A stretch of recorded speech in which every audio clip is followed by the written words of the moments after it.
رغم تكليفهم بالواجبات القتالية في تأمين الشريط الحدودي، إلا أن أبطال الفرقة الثامنة مستمرين بالتدريب وحسب المنهاج التدريبي الصادر من المراجع، حيث يواصل المقاتلون التدريب على السلاح الساند والقدرة على الرمي بالأسلحة الخفيفة والمتوسطة.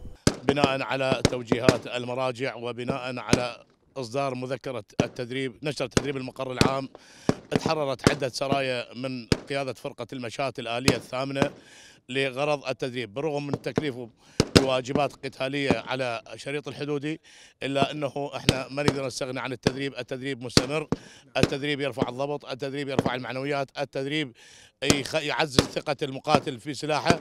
ومثل ما تعرفون اليوم نهاية التدريب لهذه السرية المحررة، وحاليا احنا في ميدان الرمي لكي يتوج تدريبهم بالرمي النهائي. تحسين الإداء في استعمال السلاح والوصول إلى الدقة في الإصابة ورفع الضبط عند المقاتل وتطوير القابليات البدنية إضافة لتكثيف الخبرة التراكمية في تحقيق الهدف المطلوب، كل هذه العوامل قادرة على أن تجعل التدريب يختزل من العدة والعدد ويقلل من دماء المعركة.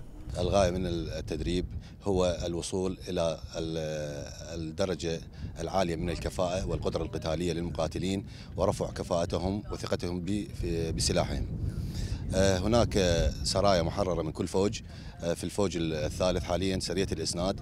احنا حاليا المنهج التدريبي شهر لكل سرية، لأن تعرف احنا ماسكين شريط حدودي في مدينة القائم، لهذا يكون تنسيق بين الواجبات وبين التدريب.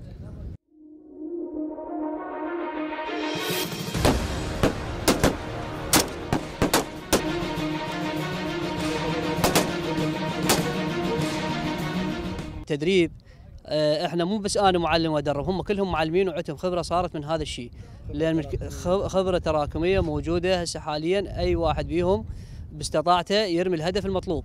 احنا هسه حاليا نتدرب على الهاون، احنا سريه الاسناد، سلاح الساند، شكو سلاح ساند نتدرب عليه من الهاون، من الاحاديه، من الاسبجناين، من كل الاسلحه السانده. لإعلام وزاره الدفاع، محمد الموسوي.